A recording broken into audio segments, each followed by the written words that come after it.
میں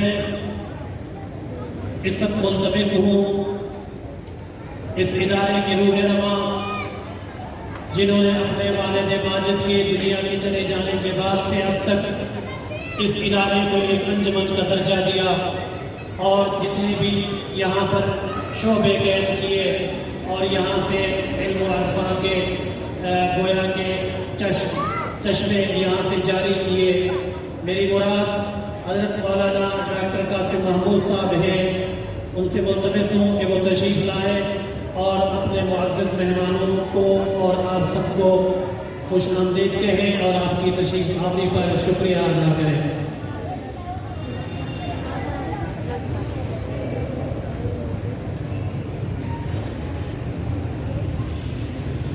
بسم اللہ الرحمن الرحیم۔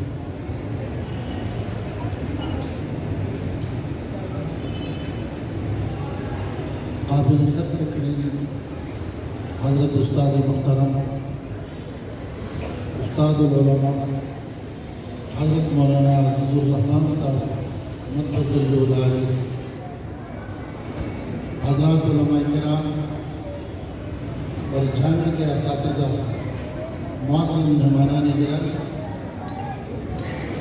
میں آج اللہ رب العزت کا بے حد ممنون و مشکور ہوں کہ 2008 میں جب میرے سر سے وہ ایک گھنے درخت کے سایہ حضرت والد صاحب رحمہ اللہ کی صورت میں جو سایہ افضل تھا، جب اللہ نے مجھ سے اٹھایا، یہ سفر 2008 سے آج 2020 تک وہ صعوبتوں کا، تکاوت کا تھا، الجھنوں کا تھا، پریشانیوں کا تھا اور تنہائی کا سفر تھا۔ میں بہت ممنون و مشکور ہوں کہ پھر اس کے بعد آج میں ایسے محسوس کر رہا ہوں کہ مجھے نئی توانائی ملی، قوت ملا اور مجھے نئے حوصلے ملے کہ میرے روحانی والد حضرت اقدس استاد محترم حضرت مولانا عزیز الرحمان صاحب مدظل العالی کی شفقت اور ان کی مہربانی اور توجہ، ان کی محبت، میں یہ سمجھتا ہوں کہ یہ میرے لیے انرجی تھا، یہ ادارے کے لیے انرجی تھا، یہ طلباء کے لیے انرجی ہے، یہ اساتذہ کے لیے انرجی ہے۔ میرے یہ شفیق و مہربان استاد جب بھی ہم نے درخواست کی، اس درخواست کو ایسی خندہ پیشانی سے لیے، کچھ دن قبل درخواست کی، باوجود علالت کے، باوجود سخت مصروفیت کے اور جامعہ کی بہت بڑی ذمہ داریاں، مادر علمی جامعہ دارالعلوم کراچی کی بہت بڑی ذمہ داریوں کے باوجود کبھی بھی ہم نے نہ نہیں فرمایا۔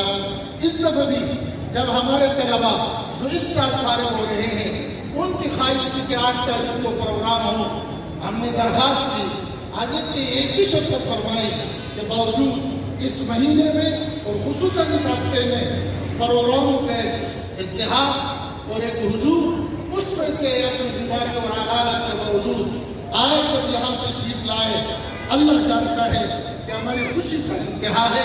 میں ان کے سامنے کیا بات کروں، میں کیسے بات کروں؟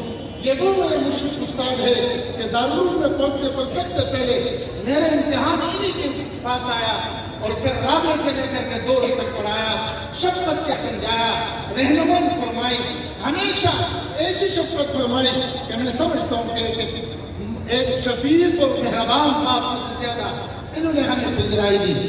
میں دل کی گہرائیوں سے حضرت کی شکریہ ادا کرتا ہوں، اپنی طرف سے، اپنے اساتذہ کی طرف سے اور اپنے طلباء کی طرف سے اور پورے مجمع کی طرف سے۔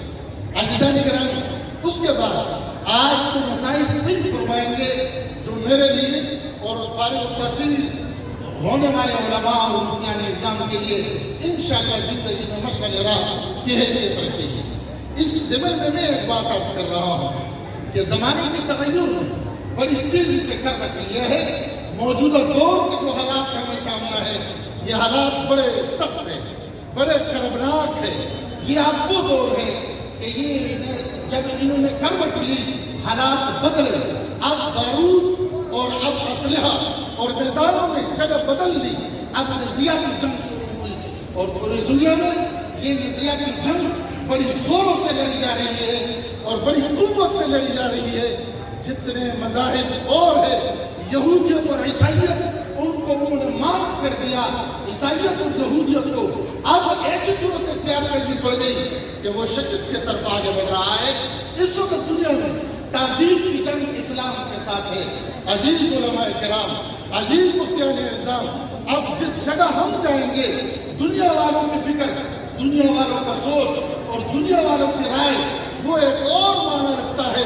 اس کے لیے مجھے اور آپ کو بھرپور تیاری کرنی ہوگی اور قرآن کے اصول کو اپنے ساتھ مضبوطی سے کامنا ہوگا. کونوا مع الصادقین، ان عقائد کے ساتھ اپنے آپ کو مضبوط رکھنا ہوگا. ان کی رائے کو لے کر کے دنیا کے ان مسائل کو ہم حل کریں گے. آپ نے دیکھا کہ مسائل پیدا ہوئے، علماء میدان میں آئے، اللہ نے اپنی مہربانی سے مدد کی. آپ نے دیکھا کہ پوری دنیا میں مالیاتی مسائل آ گئے. ہمارے استاد محترم حضرت شیخ الاسلام مولانا محمد تقی عثمانی صاحب حفظہ اللہ میدان میں آئے. اللہ نے کیسی کامیابی ہمیں عطا فرمائی. عزیزان گرامی، اب یہ ایسی باتیں نہیں کہ تقریروں سے ٹھل جائے. ہماری تھوڑی سی غفلت کی وجہ سے امت کو بڑی کھائی میں جا کے گرے گی. اب آپ اندازہ لگائیں کہ اگر پرفیوم لگا کر کے ہمارے اسٹوروں میں وہ جب اس پرفیوم کو استعمال کرتے ہیں تو جو آدمی 100 روپے کی خریداری کے لیے جاتا ہے وہ 1000 اور وہ 10,000 اور وہ 1,00,000 روپے کی خریداری کرتا ہے. آپ کو معلوم ہے کہ یہ پرفیوم جب وہ استعمال کرتے ہیں صورت الگ الگ ہے. خواتین استعمال کرتی ہے، جس راستے سے گزرتی ہے وہاں مردوں کی شہوت بڑھتی ہے. مرد استعمال کرتے ہیں، خواتین کی شہوت بڑھتی ہے. اور آگے بتاؤ کہ اس میوزک کے ساتھ وہ اپنے پیغام ہمارے ذہنوں میں منتقل کرتا ہے. والدین کی نافرمانیاں، اللہ کی نافرمانی، نبی کی نافرمانی، دین سے بیزاری اب میوزک کے ذریعے سے ہمارے دماغوں میں وہ ڈالتے ہیں اور وہ وہاں منتقل کرتے ہیں. عزیزان گرامی، اب جو دور آیا ہے یہ دور بڑا زبردست دور ہے. اس دور میں دین کی پاسبانی، نبی کی پاسبانی، اللہ کی پاسبانی، مسلمانوں کی پاسبانی، اس کے آبرو و عزت کی پاسبانی، ان کی دینی رہنمائی، ان کی سیاسی رہنمائی، ان کی سماجی رہنمائی وہ علماء اور مفتیان اعظام کے کندھوں پر آتی ہے. لہٰذا مثبت سوچ کو لے کر کے، تعمیری سوچ کو لے کر کے یہ دعا ہے کہ اللہ آپ سے پوری دنیا میں دین کو صحیح طریقے سے زندہ فرمائے. اور وہ تب ہوگا کہ اب آپ میں اتنی استعداد پیدا کی گئی ہے، آپ کو کتاب سے مناسبت پیدا کی گئی ہے. اب اصل میدان میں تیاری کی ضرورت ہے، ہمت کی ضرورت ہے، حوصلے کی ضرورت ہے، اکابر کے ساتھ محبت کی ضرورت ہے اور ان کے رہنمائی کی ضرورت ہے. تو میں یہ درخواست کروں گا کہ جب آپ ادارے سے جائیں، ایک تو اپنے اساتذہ سے تعلق رکھے، ایک اپنے ادارے سے تعلق رکھے اور خدا اور اللہ اور اللہ کے رسول کے فرامین کو مضبوطی سے تامے، خود اس کو پر عمل کرے اور دنیا کو اس کو پر عمل کرانے کی جدوجہد کرے. میں انہی باتوں پر ایک دفعہ پھر تمام مہمانان گرامی کا تہ دل سے شکریہ ادا کرتا ہوں کہ آپ حضرات آئے اور ان علماء اور ان مفتیان کرام اور یہ حفاظ کرام یہ جتنے موجود ہیں اور انہوں نے بڑی لمبی سفر کی اور آج ان کے سفر کا تکمیل ہے اور اس موقع پر آپ حضرات ان کے حوصلہ افزائی کے لیے تشریف لائے ہیں. تو میں اپنے طرف سے، اساتذہ کی طرف سے، انتظامیہ کی طرف سے اور طلباء کی طرف سے سب کو شکریہ ادا کرتا ہوں اور اللہ پاک آپ سب کو اس کے جزائے خیر دے. اور آخر میں ایک دفعہ پھر اپنے استاد محترم کو شکریہ ادا کرتا ہوں کہ وہ تشریف لائے اور ہمیں حوصلہ عطا فرمایا، اس پروگرام کو رونق بخشا اور وہ آئے. آج ہم اپنے بچوں کو خود نصیحت فرمائیں گے اور میں ان طلباء کو بھی مبارکباد دیتا ہوں کہ آپ بڑے سعادت مند ہو کہ آج حضرت استاد دامت برکاتہم آپ کے سر پر اپنے دست مبارک سے آپ کے لیے دستار فضیلت آپ کے سر پر رکھیں گے. یہ اتنا بڑا ہے، نہ معلوم کہ یہی ہماری مغفرت کا سبب بن جائے. اللہ پاک آپ کو یہ مبارک کر لے اور اللہ پاک یہ آپ کے لیے ایسے بنا دے کہ آپ پوری دنیا میں دین پہ احیاء کے لیے کمر بستہ ہو کر کے اللہ کے رضا کے لیے نکلے. اور اس وقت مسلمانوں کی جو پریشانی کن صورتحال ہے اس کے لیے آپ اور دعوے کے سبب بنے. باخر دعوانا الحمدللہ رب العالمین. آپ کو دن دگنی اور چگنی ترقی عطا فرمائے. انتہائی قیمتی لمحات شروع ہونا چاہتے ہیں. عشاء کے بعد انشاءاللہ 9:30 بجے ہوگی. اس سے قبل ان علماء کرام کے سروں پر دستار فضیلت بھی سجائی جائے گی اور یہ اللہ مبارکباد بھی وصول کریں گے. میں ملتمس ہوں میری دائیں جانب کھڑے ہوئے احباب یہاں تشریف لے آئے اور جو علماء کرام پنڈال میں تشریف فرمائے ان کے لیے اوپر گیلری میں جگہ موجود ہے وہاں تشریف لے چلیں. اور بلا تاخیر درخواست گزار ہوں ملتمس ہوں استاد العلماء پیر طریقت حضرت مولانا عزیز الرحمان صاحب سے وہ آپ علماء کرام کو عوام الناس کو اپنے قیمتی نصائح سے نوازیں. جو ناظم تعلیمات ہیں دارالعلوم کراچی کے ولی کامل حضرت مولانا عزیز الرحمان صاحب.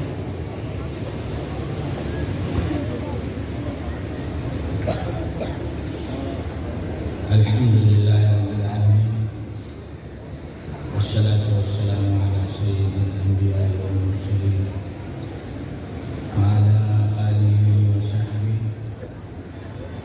وكل من تبعهم بإحسان إلى يوم الدين. أما بعد فأعوذ بالله من الشيطان الرجيم. بسم الله الرحمن الرحيم. ولولا نفر من كل فرقة منهم طائفة ليتفقهوا في الدين ولينذروا قومهم إذا رجعوا إليهم لعلهم يحذرون. صدق الله مولانا العظيم. گرامی قدر حضرات علماء کرام، معزز حاضرین اور میرے عزیز طلباء ساتھی، السلام علیکم ورحمۃ اللہ وبرکاتہ. سب سے پہلے میں اپنے دل کی گہرائی سے ان خوش نصیب فضلاء کو مبارکباد پیش کرتا ہوں جنہوں نے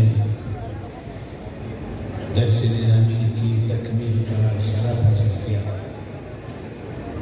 اور اب وہ موقع آ گیا ہے کہ تکمیل کے اس موقع پر ان کے سروں پہ دستار فضیلت سجائی جائے.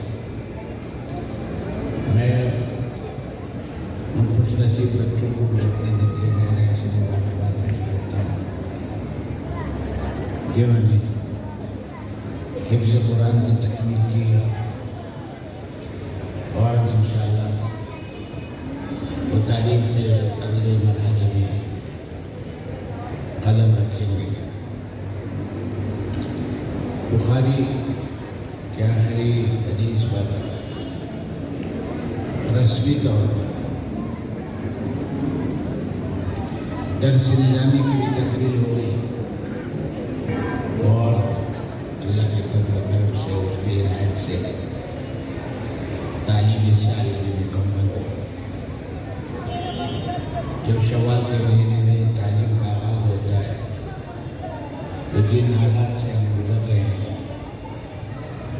ان کو دیکھتے ہوئے طرح طرح کے خطرات، طرح طرح کے اندیشے، طرح طرح کے وساوس دامنگیر ہوتے ہیں کہ کیا ہوگا کیا بنے گا. لیکن اللہ کے فضل و کرم سے سابقہ سالوں کی طرح یہ سال بھی ہمارا عافیت کے ساتھ مکمل ہو اور ان خوش نصیب فضلاء نے اپنی تعلیمی کے رسمی دورانی کی بھی تکمیل کی. جو سفر علم کا انہوں نے طلب علم کا آج سے 16 سال پہلے شروع کیا ہے، آج اللہ کے فضل و کرم سے اس کا پہلا مرحلہ تکمیل کو پہنچا. یہاں اس اجتماع میں چونکہ عام حضرات بھی موجود ہے اس لیے ان کی اطلاع کی جا رہی ہے کہ ہمارے درس نظامی کا یہ نصاب تقریباً 16 سالہ دورانی پر مشتمل ہے، جن میں شروع کے 10 سال میٹرک کی صلاحیت حاصل کرنے کے ہوتے ہیں، بہت سے خوش نصیب نوجوان حفظ بھی کر لیتے ہیں اس دوران، اور اس کے بعد 8 سال کے دورانیے کا ایک طویل پرمشقت اور صبر آزما محنت کا آغاز ہوتا ہے۔ باہر کے حضرات اس محنت کا اندازہ نہیں کر سکتے جو ان مدارس کے طلبا کو کرنی پڑتی ہے۔ یہاں ایک طالب علم جب تک کہ اپنے شب و روز میں 16 گھنٹے مسلسل محنت نہ کرے وہ اپنے ساتھیوں سے پیچھے رہ جاتا ہے۔ یہ ایک لگاتار جدوجہد ہے اور اس میں ایک مضمون، ایک مادہ، ایک سبجیکٹ نہیں ہے، بہت سارے سبجیکٹس کو لے کے چلنا پڑتا ہے۔ اس طرح 8 سال کے دورانیے پر مشتمل یہ لوہے کے چنے چبانے والا عمل اور یہ صبر آزما محنت کا دورانیہ مکمل ہو جاتا ہے۔ ظاہر ہے کہ یہ جو مرحلہ پورا ہوا ہے یہ بھی بڑی سعادت اور بڑی خوشبختی کا مرحلہ ہے۔ آقا نامدار سرور کونین صلی اللہ علیہ وسلم کا ارشاد ہے، من سلک طریقا یلتمس فیہ علما سہل اللہ لہ بہ طریقا الی الجنہ۔ یہ جو علم کے راستے پہ قدم رکھتا ہے تو وہ راستہ جنت تک پہنچاتا ہے۔ اللہ اس راستے کو جنت کا آسان راستہ بنا دیتا ہے۔ یہ ایک طویل مرحلہ تھا جو تکلیف پذیر ہوا۔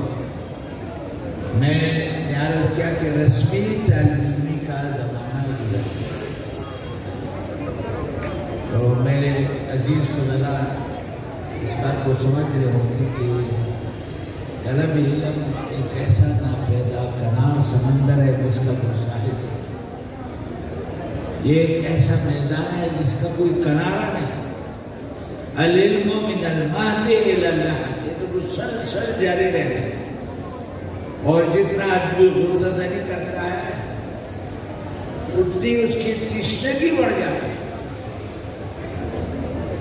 تو اس لیے میرے عزیز فضلاء کو اس حقیقت کا اندازہ ہوگا کہ یہ علم کی سرحد نہیں ہے، یہ ایک مرحلہ ہے، طلب علم کا ایک مرحلہ، اور اب آپ کو اگلے مرحلے میں قدم رکھنا ہے۔ وہ مرحلہ بھی آسان نہیں ہے، وہ بھی صبر آزما ہے، وہ بھی خاردار ہے، وہ بھی پرمشقت ہے، اور یہ مدارس سے وابستگی، علوم شریعت سے وابستگی، یہ ایک ایسا راستہ ہے جو خارزار سے کم نہیں۔ اس میں آرام و راحت، اس میں تعیش اور اس میں بے فکری کا کوئی راستہ نہیں۔ یہ تو ایک مسلسل جدوجہد کا نام ہے، ایک مسلسل مشقت جھیلنے اور صبر آزما حالات سے گزرنے کا نام ہے۔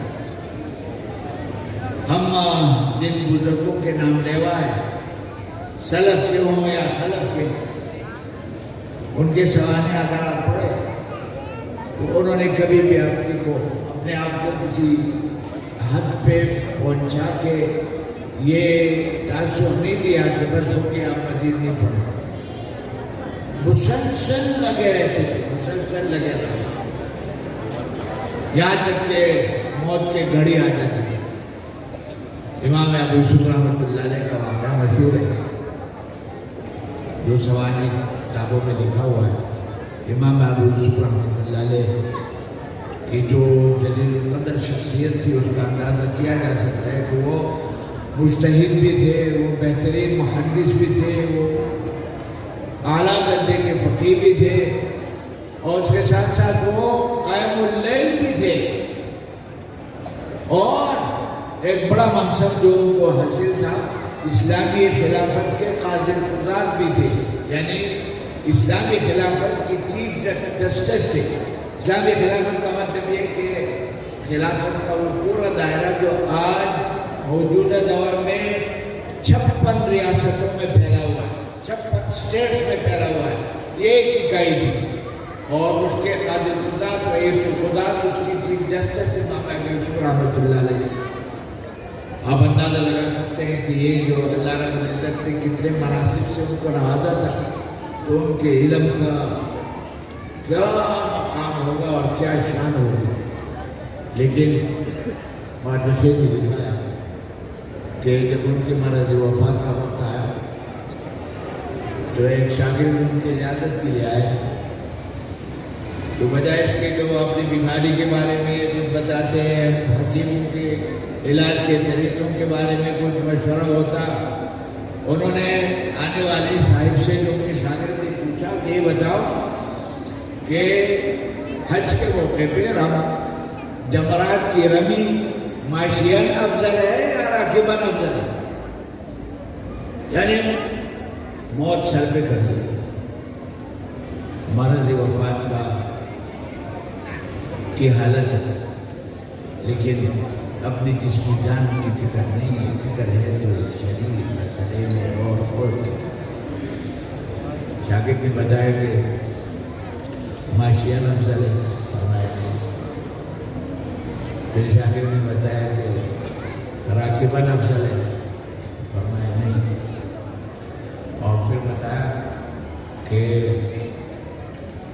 پہلے دن کی رمی جمرہ عقبہ کی رمی ماشیاً افضل ہے، اور بقیہ دنوں کی جو رمی ہے وہ راکباً افضل ہے۔ یہ اس مسئلے پر گفتگو ہوئی، شاگرد گھر سے چلے گئے۔ ابھی تھوڑے دیر گئے تھے کہ آواز آ گئی کہ امام ابو یوسف دنیا سے ہو سکے۔